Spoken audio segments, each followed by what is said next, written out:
What's up? I'm Nevaeh, and you're watching Nevaeh's channel.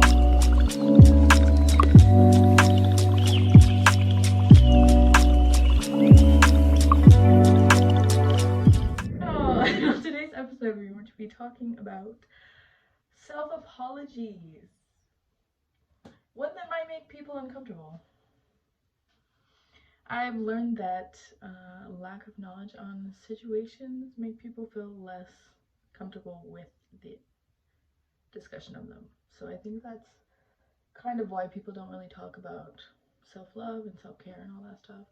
I know now we do, but not in the sense of like how we actively do it for ourselves, but we're like, look at me, I do self-care, you know what I mean?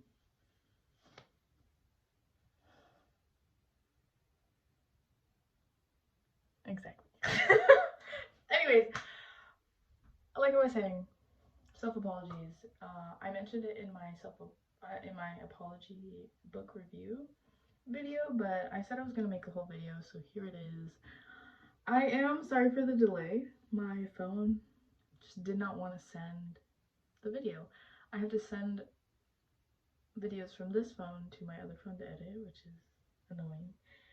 But I do because of storage issues, because I take too many photos. But anyways, you don't have to know any of that. What you do have to know is I do apologize for the videos being late. Also, my doggy's sick right now. She's literally in the living room, sick. But I was like, let me just do the video anyways. Do it anyways, because it needs to be out there. People need to hear it. I know I did. Self-apologies can be as beneficial as apologies from other people, meaning it can mend your relationship with yourself, your self-image, and your self-worth in a sense. So I recommend them. I'll be right back.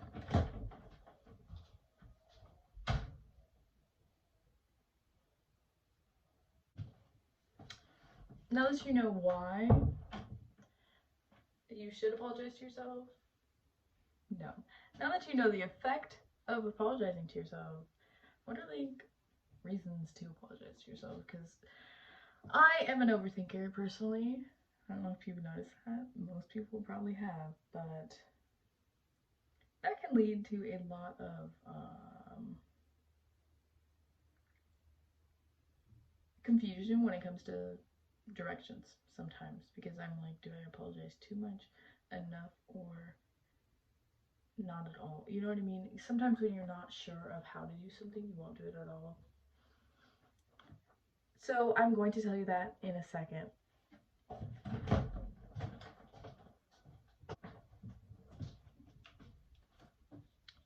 Okay, I'm back for real. I had to go and change the music because I did not want to get copywritten.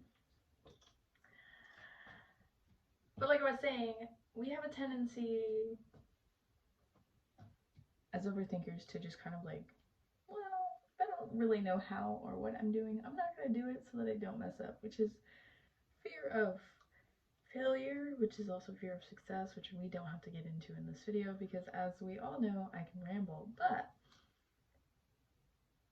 apologies are personal to each person, and I'll go into that. Every person feels that apologies should look a certain way. That's what the book taught me, and in that instance, we also feel that we should only apologize during certain times. And since it is yourself you're apologizing to, you can understand where you're coming from and when you need to apologize because you're the offended party in this sense. So this is probably the easiest apology you may give, even though it may be the most emotional you will have. So honestly, it's kind of hard when you just begin to identify what you need to apologize for. So catching yourself, which is very important in self-love and reprogramming, which is basically everything that I teach. The idea of being aware of yourself, I have an awareness video, but a self-awareness of the thoughts that you're saying. Once you hear a specific term, phrase, or reference, can then figure out where it's from. So, for example, if you hear yourself being like, I look like trash today, pause, stop the brakes. Whatever you're doing, knock it off. Think to yourself, wait a minute. Would I tell someone else they look like trash today? Probably not. If I would, I should probably work on that. But where did that come from? Why do I feel that way? Is it because of how I look or how I'm feeling? Are they associated with each other? If so, why do I base my opinion of myself on my view physically? And then you get deeper into that, and then eventually you find the root issue, whether that is your upbringing, society, or whatever you come up with, because there's a lot, and I will not be listing the whole. But see, that would be reprogramming and figuring out where the root issue is, which I do have videos on. But what we're talking about is elevating trash today. Oh, I'm sorry, I didn't mean to say that. Oh, I'm sorry to myself for feeling like I can speak to myself that way, or referring to myself in a sense of non-compassion, or being hard on myself when I know that I'm not having a good day. Whatever your brain forms, perfect apology for yourself, because you know your apology language without knowing the name of the apology language. You know how you want to be apologized to. And since you're giving yourself the apology, I'm emphasizing it again, it will be easier to communicate.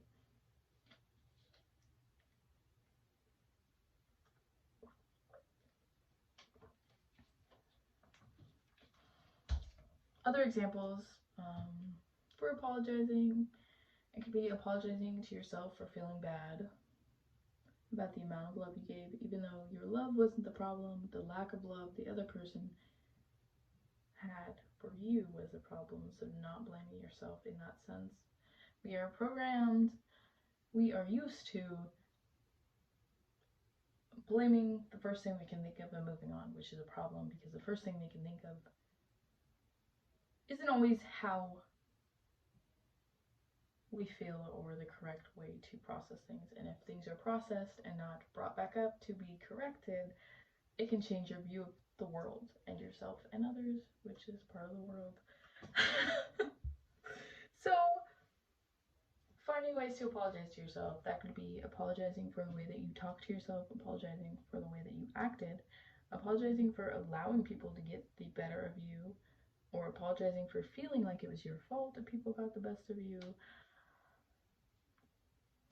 apologizing for taking so long to be in love with yourself. And when I say in love with yourself, I don't mean in a narcissistic way. I mean in a sense of compassion, understanding, and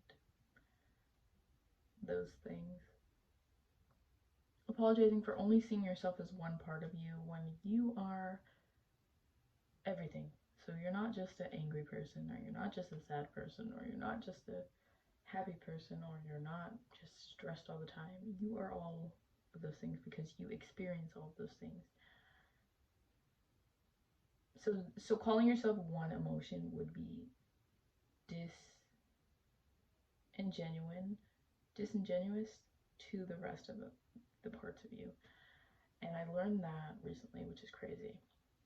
It's a crazy concept to think about, because you are whole. So you're not just the experiences you have or the words you say, but you're also the emotions and the time you spent with people and the understandings you formed of the world. You're all of it.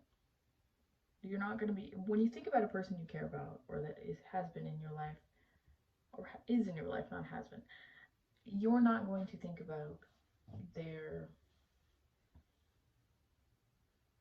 anger issues only, or their inability to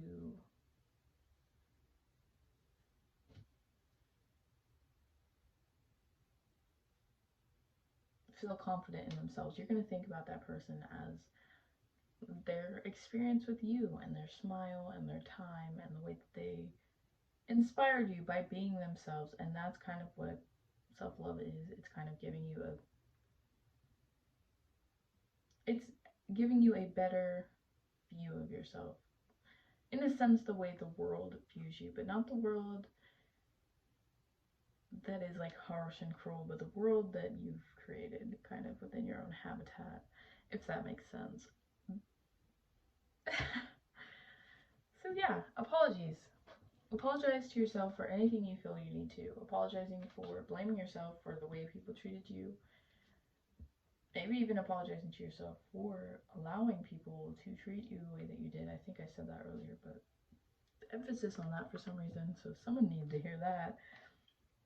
But also apologizing for not allowing yourself to be genuine and not following whatever your heart wanted.